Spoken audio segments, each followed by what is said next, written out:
Hello friends, this is Hasiba. Welcome to today's session on queuing models. Queuing models is a part of your second module, where in the first part we had discussed about what do we mean by distribution, what are the different types of discrete and continuous distribution. That is the first half of the module, right? So the next half of the module is on queuing models. So under queuing models, we'll be discussing about what are nothing but what are queuing systems, right? So that is the definition of what is a queuing model. What are the different characteristics of queuing systems?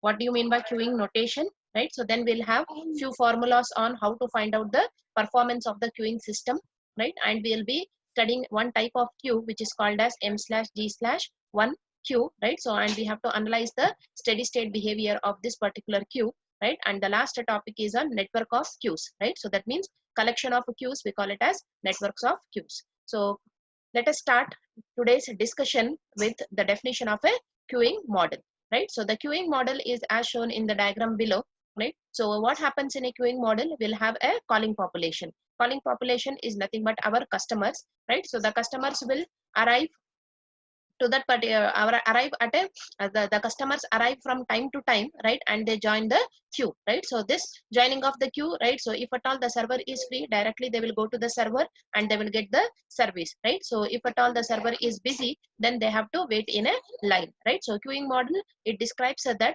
we have a calling population and we have the queue of the queue where the customer waits. It is also called as the waiting line, right? So and once he is waiting, right? So when his turn comes, he will go to the server, he will get it serviced, and again he will leave the system, right? So when he leaves the system, again he will come back and he will be joining the calling population. So this is called as the queuing model. So queuing model is widely used in simulation, right? So why we are using in order to estimate the performance measures of the system, right? So what are the different performance measures we can study by using the queuing model are, we can find out what is the server utilization, right? So like how we have done in our single channel queuing system problem using event scheduling algorithm, we have found out the server utilization, right? How much is the server utilized, right? So we can also find out the length of the waiting lines, right? So that is, we had calculated the maximum queue length, right? So that is length of the waiting lines, and the delays of the customer. So delay of the customers means for how much time, right? Or what is the waiting time for which the customer has to wait in a queue, right? So like this, different types of measures of performance we can, and we can study by making use of the queuing models. So queuing theory is also basically used in order to predict the system performance as a function of the input parameters, right? So we'll study as to what are the different input parameters which are basically used in our queuing theory. So the input parameters used in the queuing model are arrival rate of the customer, right? So this speaks about what is the how the customers are arriving, right? So and what is the inter arrival time between the customers, right? So arrival time and inter arrival time is the arrival rate of the customer. Then we are discussing about the service demands of the customer, right? So that means what is the different service times the customers need from the server, right? So that is the service demands of the customers. Next, the rate at which the server works, that means whether the server is fast, right? So or the server is slow, that is what we mean by the rate at which the server works. Next is the number and the arrangement of server, right? So that means whether we are making use of a single channel model where we have a single server, or we are making use of a double channel or two server queuing model which is Able Baker, right? So where we'll be having two servers, right? So next, the queues are made up of, so any queue if you take, it will have these following entities, right? So the queues are made up of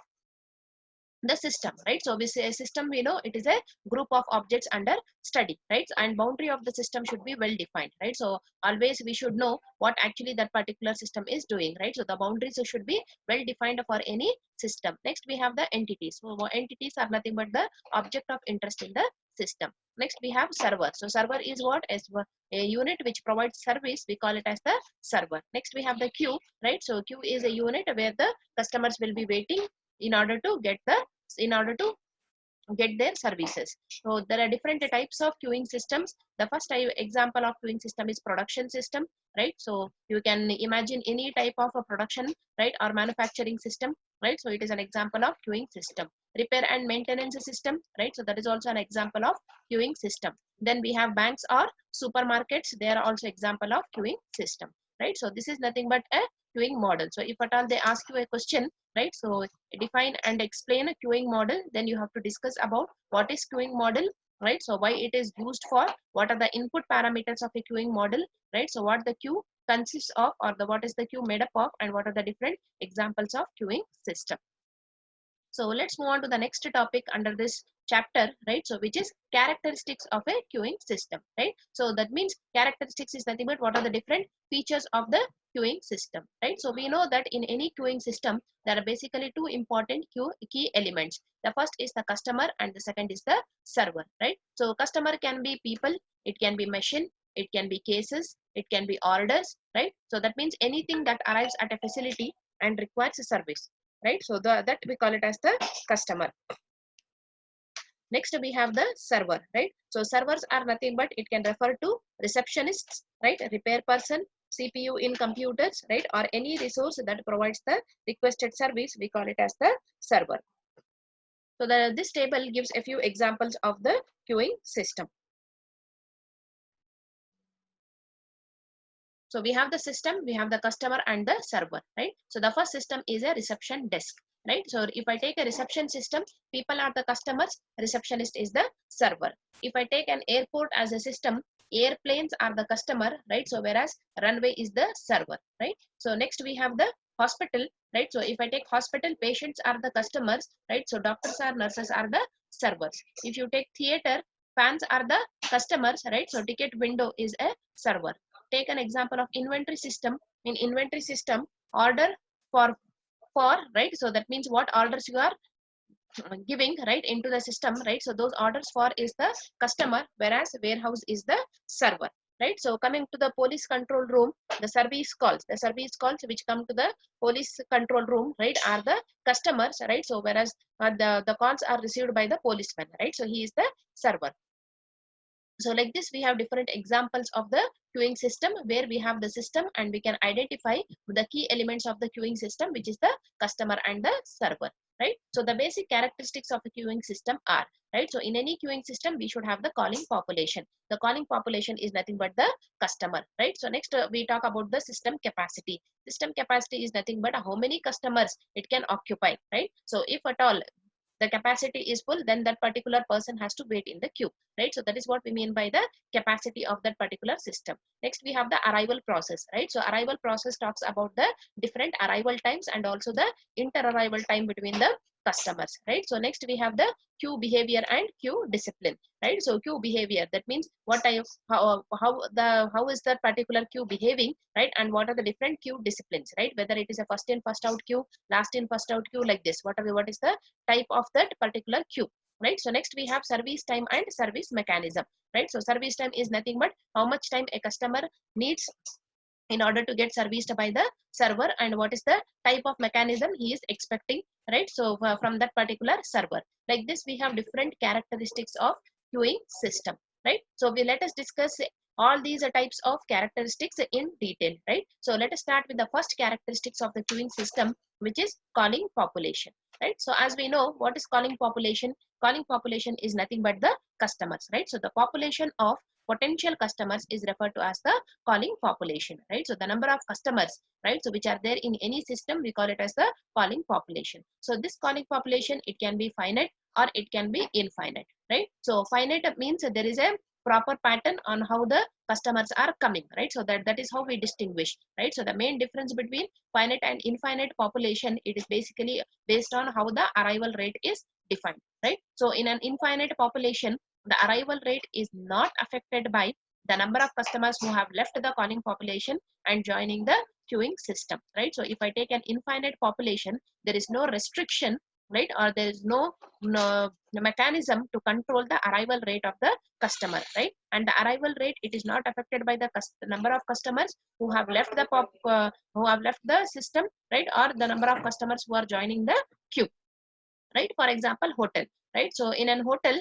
right, so if I have to go and book a room or something, right, so I have to go to an hotel, right? So I'm not doing it based on how many people who have previously visited the hotel or something like that, right? So it is not affected by the number of customers who have already visited and they have left the system, right? So hotel is an example of infinite population. So coming to finite population, so in finite population, the arrival rate of the to the queuing system, it depends on the number of customers being served and waiting, right? So if in the finite population, we have always the arrival rate of the queuing system. That means the number of customers who are coming to the system, right? So it depends on how many people are already served and how many people are waiting to be serviced, right? So for example, if I take a bank, right? So consider a bank of 5 machines, right? That are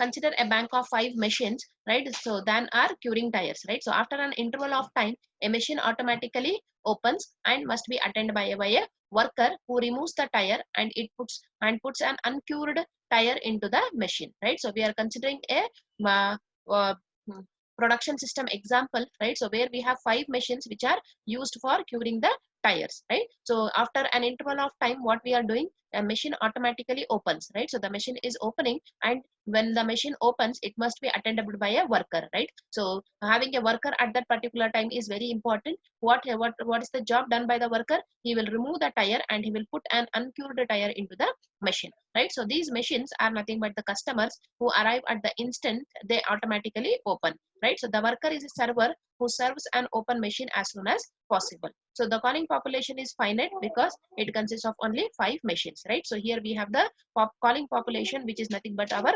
customers, and I have 5 machines here, right? So it is finite. So this is an example for finite population, right? So I repeat, we are discussing the first characteristic of queuing system, which is calling population. So calling population is nothing but what? The population of the potential customers, right? So the number of customers in a system, we call it as the calling population. It can be both finite and infinite. Infinite population means it is not affected by how many people have already visited the system or how many people will be visiting that particular system, right? So there is no restriction on the number of people who are visiting the system, right? So whereas if I take the example of finite population, right? So in the finite population, we have the number of customers who are limited, right? So in this example, we had taken the machines as the customers, and initially we have defined that it has 5 machines, right? So 5 machines means only 5 machines are there who have to be considered as the customers, and it is limited, right? So that is why it is called as finite population. So moving to the next characteristics of the queuing model, it is called as the system capacity. So system capacity, it is defined as the maximum number of customers which are allowed in a system or in a waiting queue, right? So system capacity means it is defining the capacity of your system. That means how many number of customers it can serve. So the maximum number of customers who can be serviced or who are allowed in the system, right? Or they are waiting in the queue. For example, if I take an example of an automatic car wash, right? So an automatic car wash, it might have room for only 10 cars to wait in a line to enter the mechanism, right? So we have the place or the my queue is reserved only for 10 cars. The cars are not allowed to wait in the street, right? So they are not supposed to wait outside.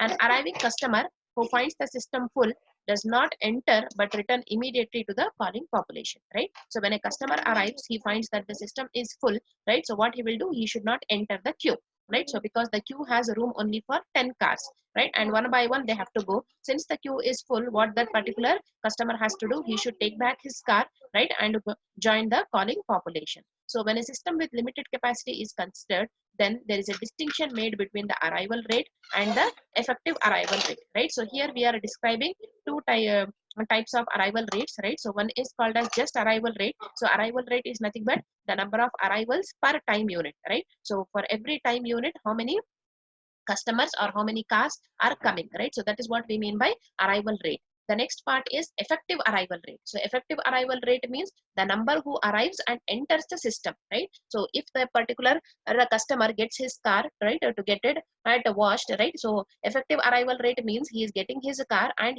that particular car is entering the system in order to have a wash, right? So that is called as effective arrival rate. That is the number who arrives and enter the system per time unit. So next we have the third characteristics of the queuing model, which is called as the arrival process, right? So hope system capacity is clear. What is system capacity? It is defined as the maximum number of customers who are allowed in a system, right? So or the maximum number of customers who are allowed to wait in a queue. That is called as the system capacity.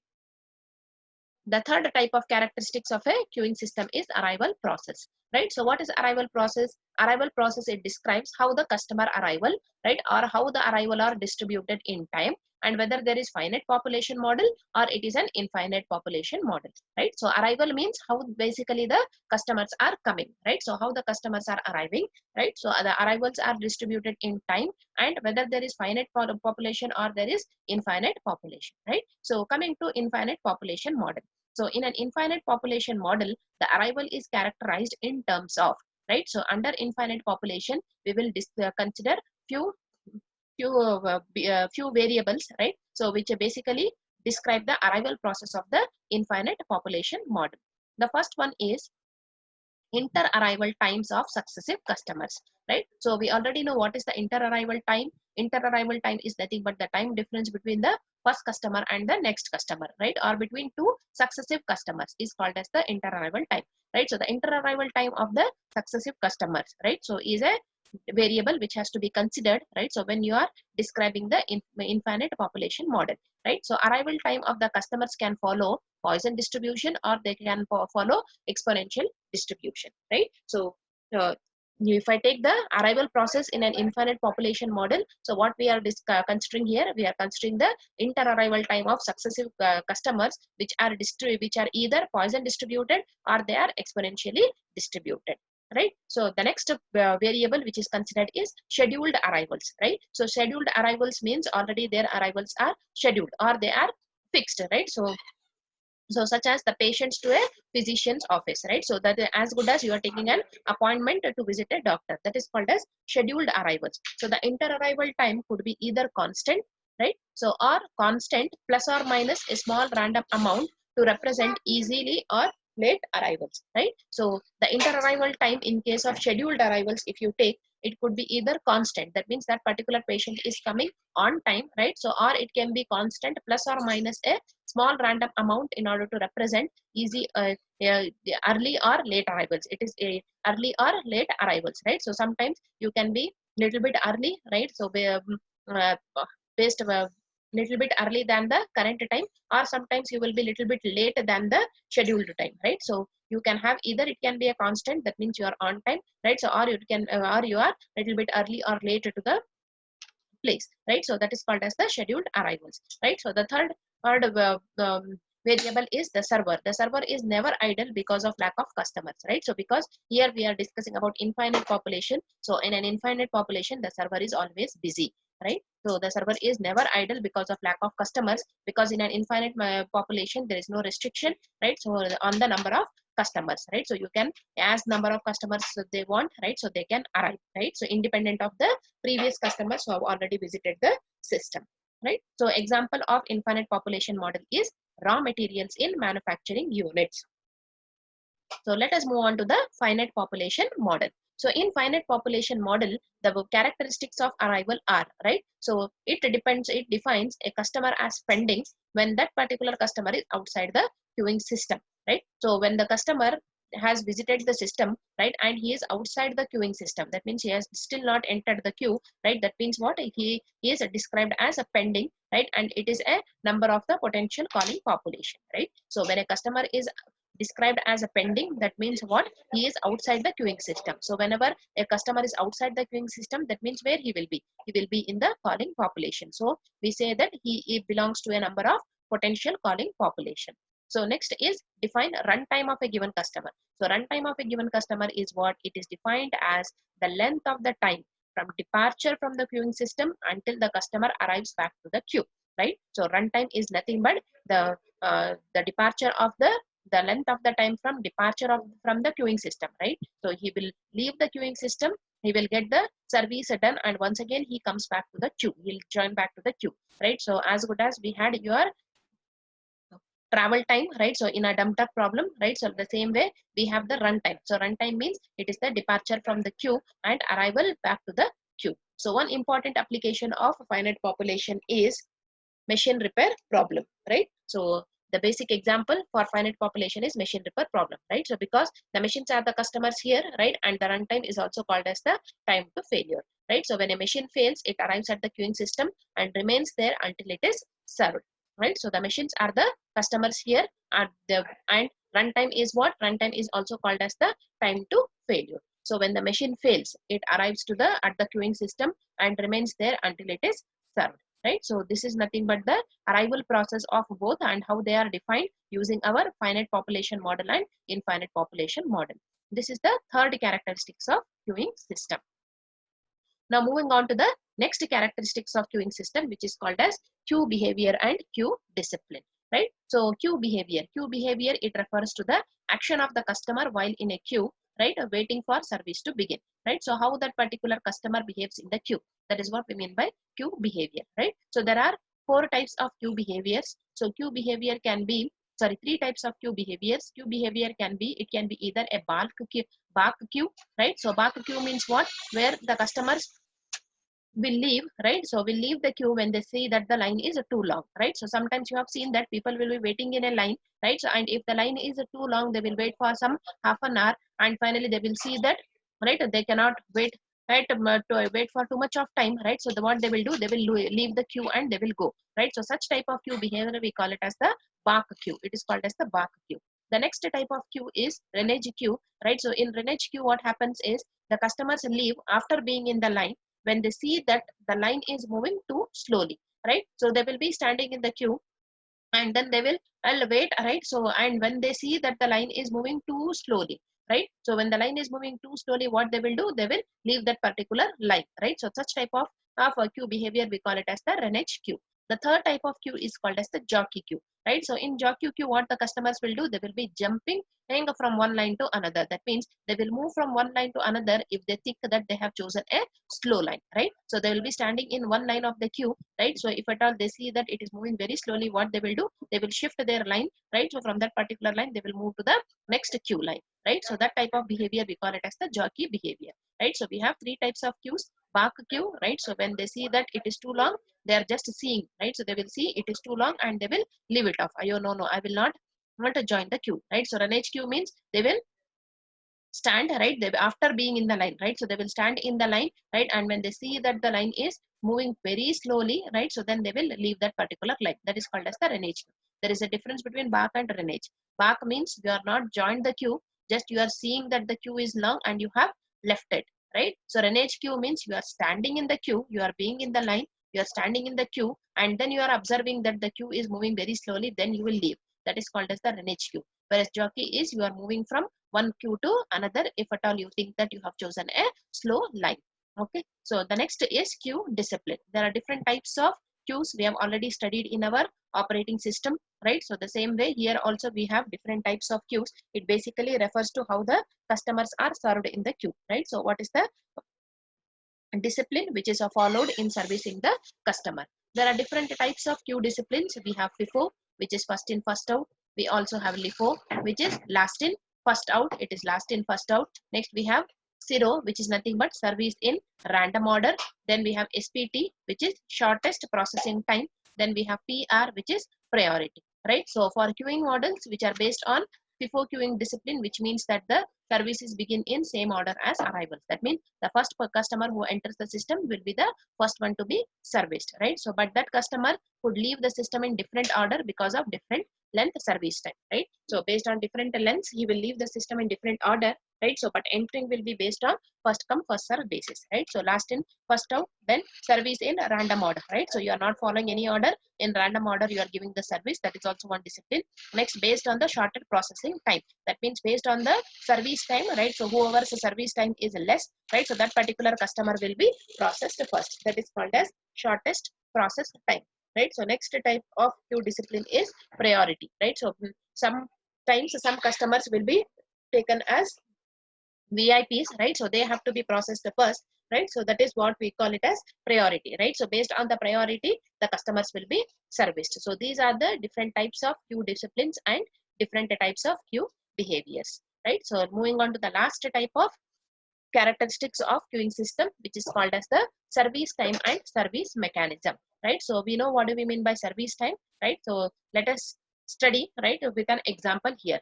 So let S1, S2, S3 denote the service time of successive arrivals, right? So there are some three customers coming. If I take the example of some 3 customers coming, right? So we have the service time of the 3 customers as S1 is the service time of the first customer, S2 service time of the second customer, S3 service time of the third customer, right? So they can be either random variables or they can be constants, right? So some service time. So a queuing system, it consists of a number of service centers and interconnected queues, right? So let the capital C, it denotes the number of servers which are present in each service center which are working in parallel, right? So here we have service center 1 and service center 2, right? So these are service center 1 and 2, right? So just correct it, right? So it is printed wrongly in the textbook here. This should be service center 1 and this is service center 2, right? So service center 1 and service center 2 are the 2 service centers, right? So what we have, right? So these 2 service centers are working in parallel. The same way we have for service center 1, I have Q1. For service center 2, I have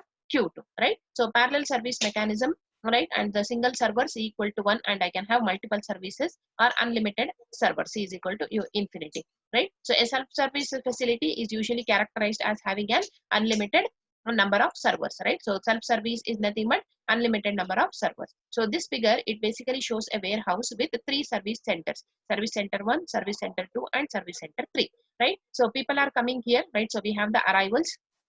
Then when the arrivals are there, since there are 2 service centers, we will have the splitting in the people, right? So we will have a few people moving to Q1, right? So few people moving to Q2, right? So Q1 will have the people, right, who will get serviced by the service center 1, right? So Q2 will have people who will get service from the service center 2, right? So here service center 1 is of type self-service, right? So that is why I have C is equal to infinity, right? So I have taken C as a variable here, which will basically denote the number of servers. Whenever you have self-service, the number of servers will be infinity. Here C is equal to 4. That means 4 people are there in this service center in order to serve the customers, right? So C is equal to 4 means what? 4 clerks or 4 servers are there in that particular service center in order to serve the customers who are waiting in Q2, right? So once getting serviced from these 2, both are coming and joining to a queue, which is a Q3, right? So this Q3 people are being serviced by service center 3, where we have only 1 server, right? So only 1